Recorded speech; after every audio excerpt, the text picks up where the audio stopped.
Sir, हर साल द्वारका माई charity trust के द्वारा आप 1200 बच्चों को बैग और बुक का वितरण करते हो, क्या कहना चाहोगे? देखिए, मैं तो सिर्फ और सिर्फ यह कह रहा हूँ कि मैं कहीं ना कहीं सेवा का मौका देख रहा हूँ और लोगों में सेवा करना है, ये चीज़ की अलग जला रहा हूँ।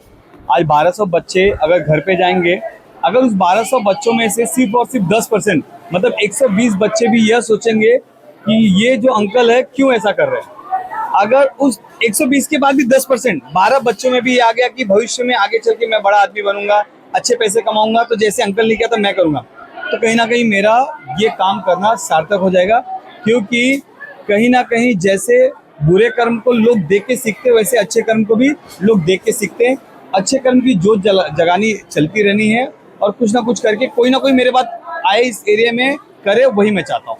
आज राष्ट्रीय योग दिवस है और उसी के साथ आज फादर्स डे भी है, उसके लिए क्या कहोगे? देखिए, मैं ऐसा कोई कैलकुलेशन के हिसाब से कार्यक्रम नहीं किया था कि योग दिवस एंड फादर डे है, लेकिन अगर आप बोल रही हैं तो मैं कहूँगा कि योग दिवस है तो सिर्फ आज के लिए नहीं है।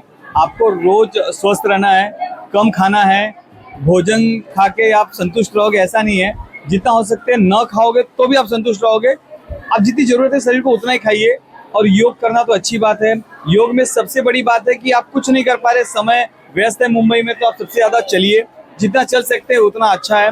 रही बात फादर डे की, तो मुंबई जैसे शहर में हर पिता अपने बच्चे को एक बड़ा आदमी बनाना चाहता है, सफल व्यापारी बनाना चाहता है, एक अच्छा उद्योगपति, एक अच्छा इंसान बनाना चाहता है, और वो अपना गांव छोड़ के, अपना घर छोड़ के, चाहे वो रत्नागिरी का हो, चाहे कोकण का हो, चाहे यूपी का हो, चाहे बिहार का हो, चाहे राजस्थान का हो, अगर वो अपना घर छोड़ के मुंबई जैसी माया नगरी में आया है तो जरूर अपने बच्चे के लिए हीरो ही है और वो अपना पूरा कोशिश करता है कि मैं अपने बच्चे को भी एक अच्छा हीरो बनाऊं। सर, सोच कहाँ से आती है? 1500 साड़ी वितरण करना है, 1200 बच्चों को बैग वितरण करना है, ये सोच कहाँ से आया? देखिए, जो काउंट का सोच आप बोले ना 1200 और 1500 कहाँ से आता है, वो तो जेब से आता है, पैसे से।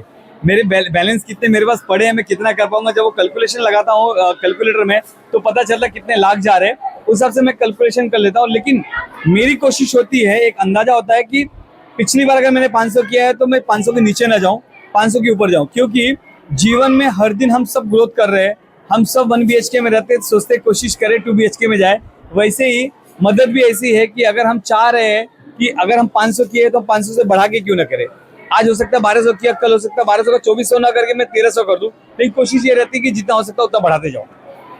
मैंने पिछले 15-20 वर्षों से निरंतर चला आ रहा है। हमारे गौरी भाई ने जब बिजनेस में आए और सफल हुए तो उन्होंने सोचा ये समाज के लिए भी मुझे कुछ करना है, तो उन्होंने शुरू किया। तब ये शुरुआत में 500 से किया, आज ये यहाँ तक पहुँचा है।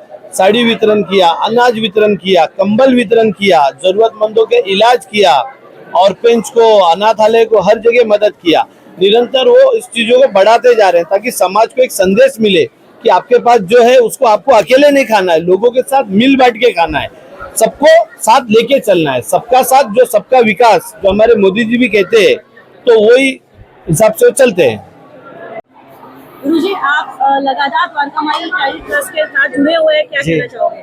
द्वारिका माई चैरिटी संस्था से हम वार्ड क्रमांक 41 से वार्ड अध्यक्ष हैं और द्वारिका माई चैरिटी संस्था का बस एक ही लक्ष्य है कि हम निरंतर जितने गरीब असहाय लोग हैं उनको कितनी ज़्यादा से ज़्यादा मदद कर सकें। यह द्वारिका माई चैरिटी संस्था के संस्थापक आदरणीय गौरी शंकर भैया का विचार है कि हम आने वाले समय में इससे भी ज़्यादा बड़ा कार्यक्रम करें, और निरंतर उनकी सोच यही रहती है कि गरीब असहाय लोगों तक हमारे जो टीम के पदाधिकारी, टीम इंचार्ज हैं और वार्ड अध्यक्ष हैं, और देखिए हमारे साथ में रोहित गुप्ता भैया, चंदन जी हैं, इन सब का एक ही प्रयास रहता है कि कार्यक्रम चाहे बड़ा हो चाहे छोटा हो, अच्छे ढंग से सफल हो, ये सबका प्रयत्न रहता है।